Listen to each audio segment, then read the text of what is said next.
Ayo, what's up? It's me Scarlett and welcome back to my channel. အားလုံးပဲမင်္ဂလာပါရှင် Scarlett ရဲ့ channel ကနေပြန်လည်ကြိုဆိုလိုက်ပါတယ်။ဒီနေ့ရဲ့ video လေးမှာတော့ day 2ကနေစပြီးတော့ရန်ကုန်ကိုပြန်တဲ့အထိ vlog ရိုက်ပေးထားတာဖြစ်ပါတယ်။နောက်ပိုင်းနေ့တွေကကျတော့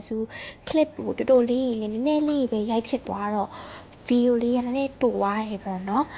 ကဲခုဆိုရင်တော့ပေါ့နော် day 2ကတော့ mostly ကစေကံပြရည်နဲ့ပဲဒီနေ့ကြာကုန်သွားပါတယ်ဒါပေမဲ့ရိုက်ဖြစ်တာလေးစုပြီးထားပါရှင်။အခုစီးရင်ထားတဲ့ဒီမှာကအခုရှင်းရရရောက်တာစီးရင်ထိုးသွားတယ်ပေါ့နော်။နှစ်ယောက်စတာတက်ပဲဒီနောက်တစ်ယောက်ထပ်ဆောက်ပါအောင်လေ။ဆိုတော့ဆောက်ပြီးတော့မှဒီ vlog ကိုထပ် continue လုပ်ပါမယ်ရှင်။ဆေးလေးစစ်ပြီးတော့ white စာစာနဲ့ Orchard Food Court ကိုသွားလိုက်ပါတယ် MRTC ပြီးတော့သွားပါတယ်ရှင် Orchard Food Court ထဲလေးရောက်တော့မမက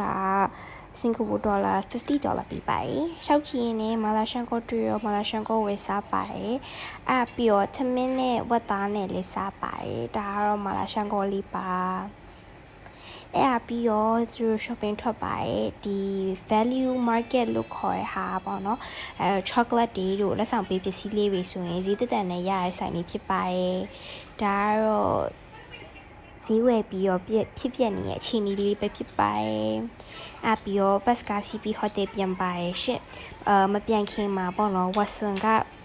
နှခမ်းနီလေး foundation လေးတစ်ချက်ဝင်သုံးကြည့်ပါတယ် test ကြည့်ရပါရှင့်ဒါကတော့စင်ကာပူမြို့ရဲ့အလှလေးပဲဖြစ်ပါတယ်စင်ကာပူမှာဆိုရင်မော်နော်ဘတ်စကားကြီးဆိုရင်နှစ်ထပ်ဘတ်စကားကြီးရှိမယ်ဒီဗီဒီယိုဆိုလဲဒါနှစ်ထပ်ဘတ်စကားအပေါ်ကနေရိုက်ထားတာဖြစ်ပါတယ်ရှင့်နောက်နေ့ကျတော့ဒီဆေးရုံမှာရက်ချင်းရှိလို့မအဲလီဇဘက်ကိုသွားလိုက်ပါတယ်ဒါကတော့ဆေးရုံသွားတဲ့လမ်းလေးပဲဖြစ်ပါတယ်ဒီဆေးရုံမှာစုညမကနှလုံးဆရာဝန်နဲ့ပြရပဲဖြစ်ပါတယ်ရှင့် Hello ဆိုတော့ဒီနေ့ကမလေးရှားသုံးတဲ့ blog ရိုက်တာဖြစ်ပါတယ်မလေးရှားကိုဆိုတော့ခု first က MRTC မယ်စီးပြီးတော့ကားနဲ့ border ထပ်ပြီးတော့မလေးSo yep အရှိရဗီဒီယိုမှာပြောခဲ့သလိုပါပဲမလေးရှားတော့မှာဖြစ်ပါတယ်အရင်ဆုံး MRT နဲ့ Woodland မှာဆင်းပါတယ်ဆင်းပြီးတော့ bus ကားစီးရပါတယ် bus ကားနဲ့ border ဖြတ်ရပါတယ်စင်ကာပူက immigration လည်းဖြတ်ရတယ်မလေးရှားအဝင် immigration လည်းဖြတ်ရပါတယ်အဓိက visa လျှောက်ထားပါမယ်ရှင့်ဒါကတော့မလေးရှားဘက်immigration ပဲဖြစ်ပါတယ်ဒါက immigration အပြင်မှာပါဘာလို့မလေးရှားလာလဲဆိုတော့shopping ထုတ်ဖို့ဖြစ်ပါတယ်ဒီမလေးရှားဆိုင်တွေတော်တော်များများဈေးတက်ပါတယ်အခုကမလေးရှားရောက်သွားပါပြီမလေးရှားမှာ shopping ထွက်မှာပါဆိုတော့ the purpose of the whole trip is shopping မှာ Uniqlo ဟာလည်းဝယ်ပြီးပြီကနောက်ထပ်ဒီဇိုင်းရောက်ပါပြီဖြစ်ချင်တော့မလေးရှားကိုရောက်သွားတဲ့အချိန်မှာလည်းမိုးရေရွာနေပါတယ်မိုးရေချင်းနဲ့မိုးရေတဲကြီးမဲကြီးရွာပါတယ်ဒါရော Grab ကားပေါ်မှာ immigration နေရာကိုပြန်သွားနေရဖြစ်ပါတယ်ညနေပိုင်းလောက်ကျတော့စင်ကာပူကိုပြန်လာပါတယ်ရှင့်ဒါတော့မလေးရှားရဲ့ view လေးပါ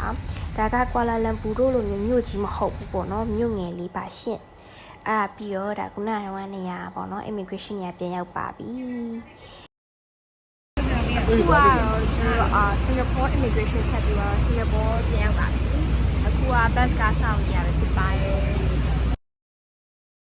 စင်ကာပူရောက်တော့လေမိုးကကျိုးစိုးနေပါတယ်မိုးရေလည်းနည်းနည်းရွှဲကုန်နေပေါ့နော်မိုးရေအရင်ရွာနေပါတယ်အခု hotel ပြန်ရောက်ပါပြီဒီမှာ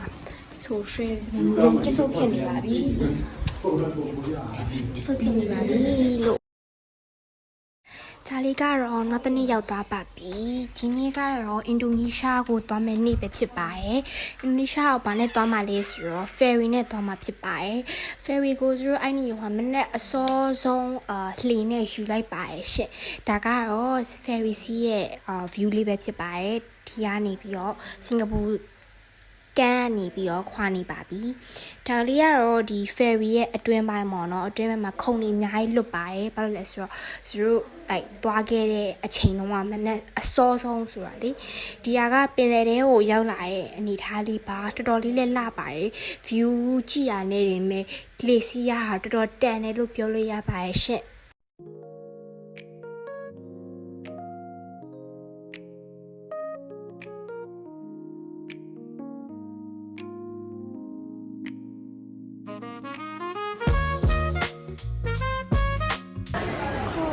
အင်ဒိုနီးရှားရောက်ပါပြီအင်ဒိုနီးရှားမှာတခုရှိတာပေါ့နော် immigration ကိုလည်းစစ်တယ်ပေါ့နော်သူတို့ဖြေရတဲ့အကုန်ပြန်ပြောနိုင်မှုကတခုအရေးကြီးရယ်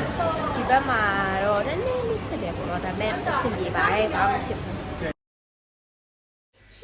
အင်ဒိုနီးရှားရောက်ပါပြီအင်ဒိုနီးရှားမှာ Grab ငှားပြီးတော့ shopping mall တစ်ခုနှစ်ခုလောက်ကိုသွားဖြစ်ပါတယ်အဓိကကတော့အင်ဒိုနီးရှားကိုလည်း shopping ထွက်ဖို့လာပဲဖြစ်ပါတယ်ဒါကတော့အင်ဒိုနီးရှားရဲ့ currency rupee ပဲဖြစ်ပါတယ်ဒါလေးကတော့အခုရောက်နေတဲ့မြို့မှာနည်းနည်းလေးနာမည်ကြီးရဲ့ shopping mall တစ်ခုပဲဖြစ်ပါတယ် shopping mall မှာစစရောက်တုန်းကဆိုရင်ဖွင့်တော့မဖွင့်သေးဘူးပေါ့နော်ခဏစောင့်လိုက်ရပါတယ်အဲ့ပြီးတော့0ဝယ်စရာရှိရဝယ်ဇူဖနက်ဝယ်ပြီးတော့အင်ဂျင်နဲ့ဝယ်ပါတယ်ဘာလို့လဲဆိုတော့အင်ဒိုနီးရှားရောမလေးရှားကဈေးတော်တော်တက်ပါတယ်အဲ့ပြီးတော့ဇူ Crocs တရံလဲဝယ်ခဲ့ပါတယ်ဆိုတော့မှဇူ Charms တွေတက်တယ်ပြီးတော့မှ Crocs ဝယ်ခဲ့ပါတယ်ဒါကတော့shopping mall တစ်ခုကနေတစ်ခုကူးတာပဲဖြစ်ပါတယ်အဲ့ချိန်မှာလမ်းလျှောက်ပြီးပဲကူးလိုက်ပါတယ်ရှင့်သူတို့ရဲ့ shopping mall လေးတွေကအရန်မဝေးဘူးပေါ့နော်နီးပါတယ်ဒါကတော့ကျွန်မ18နဲ့ပေါ့နော်ဒီမှာဆိုရင် Crocs တွေရောဖနက်ဘူးတွေရောစုံနေရပါပဲအဲ့လို shopping bags တွေကိုလွယ်ပြီးတော့ shopping ထွက်ရပါတယ်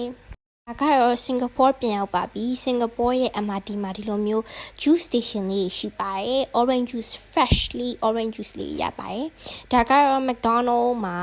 ဝင်စားပစ်တာလေးပါ French fry ရဲ့ nugget ရဲ့ပြီးတော့Ovaltine milk flurry စားခဲ့ပါတယ်ဒီထဲရ nuggets လေးပါနောက်တစ်နေ့ကတော့ Sentosa မှာရှိရဲ့ Adventure Cove Water Park ကိုသွားပြီးဆော့ခဲ့ပါတယ်ရှင့်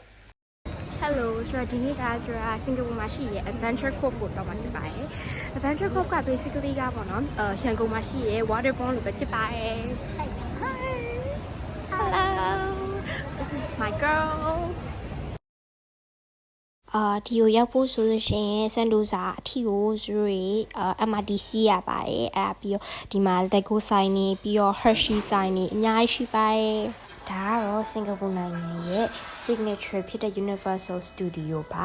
Universal Studio နဲ့ဒီ Adventure Cove နဲ့နီးပါတယ်ဒါပေမဲ့ဒီတစ်ခေါက်တော့ Universal Studio မသွားပြခဲ့ပဲနဲ့ Adventure Cove ကိုသွားပြခဲ့ပါတယ်ရှင့်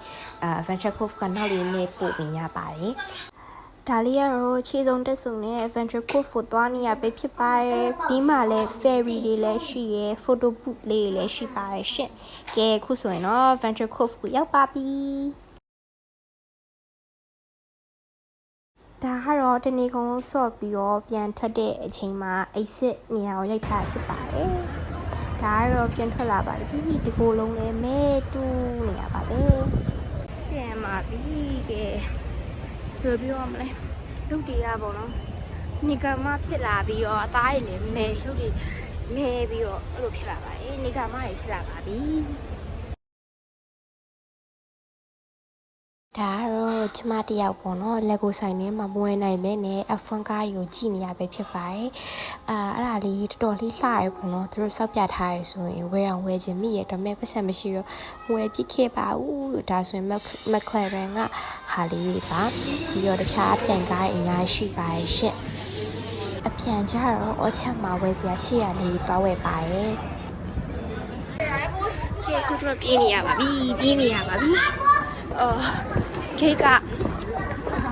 ဖွင့်နေပြီပေါ့နော်ဒီ30ပါဟုတ်တယ်ဒီ30အောင်မှာဒီနေ့ duty free ပစ္စည်းတွေသွားဝယ်နေရတော့ကြပါတယ်ဒီလိုနဲ့ပဲရန်ကုန်ပြန်လာဖြစ်ခဲ့ပါတယ်ဘိုင်ဘိုင်